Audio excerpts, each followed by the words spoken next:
Hello, friend. Welcome back to Couch Tales, Why We Do What We Do, the podcast where we dive into the funny, sometimes not so funny psychology of what makes us tick. I'm your host, Analia. Today I'm sharing one of the most awkward dating disasters I've ever experienced.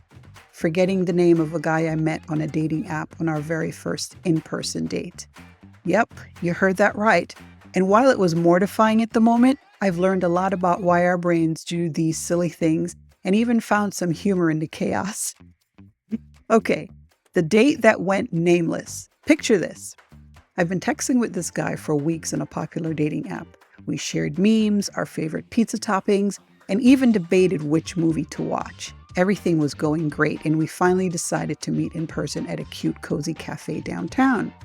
I arrived at the cafe excited and a little bit nervous, There he is, sitting at a table, smiling as if he already knows my favorite coffee order.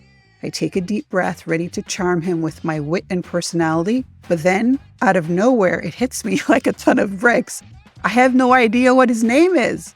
My brain goes into overdrive. Is it Jake? Is it Jeff? Is it John? Or maybe it's Jason? I try to remember any clue from our texts, but nothing comes to mind. Instead of a smooth greeting, I end up awkwardly saying, "Hey, how's it going?" While internally I'm screaming, "Please tell me his name." Then, as if to add salt to the wound, he responds with, "Nice to finally meet you, Analia." Yes, he calls me Analia, but I'm still clueless about his own name. Now you're probably saying, why didn't I just quickly look at my phone and scroll back to see what I saved his name under? The awkward silence that follows is more intense than any dramatic movie scene. I scramble to make small talk, making silly jokes to cover up the disaster. I even flirt with the idea of calling him Mystery Man, just to laugh it off. But deep down, I was mortified. I spent the rest of the date mentally drafting clever ways to ask his name without sounding desperate. By the time we parted ways, I was determined to never let my brain play such tricks on me again. Anyway, later I laughed about it with my friends who assured me that sometimes our minds just get overloaded with excitement or nerves and, well, names fly out the window. So why does this happen? The psychology behind forgetting names. Why do we forget something as simple as a name, especially when it matters? Believe it or not, our brains are a little like cluttered desks.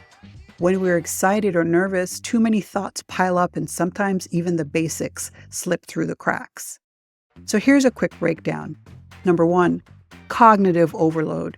When you're really excited or anxious, like on a first date, your brain is juggling a million thoughts at once. This overload makes it hard to store and recall even important details, like someone's name.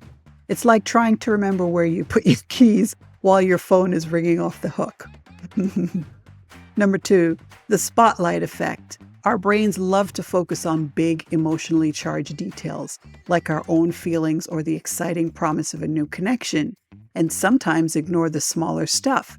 The name might sound like a tiny detail compared to all the butterflies in your stomach. Number 3, evolutionary wiring.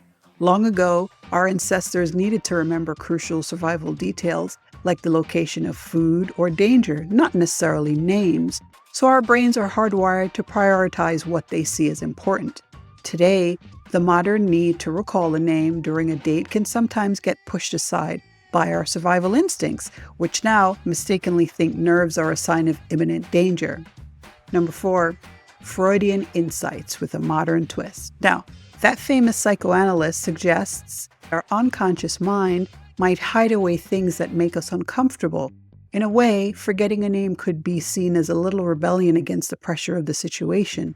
After my disastrous yet hilarious encounter, I learned a few tricks to help my brain stay on track in future dates. Number 1, active association. Before your date, try linking the person's name to something memorable. Maybe imagine them with a quirky hat or a funny smile. This can help cement the name in your mind. Number 2, mental repetition.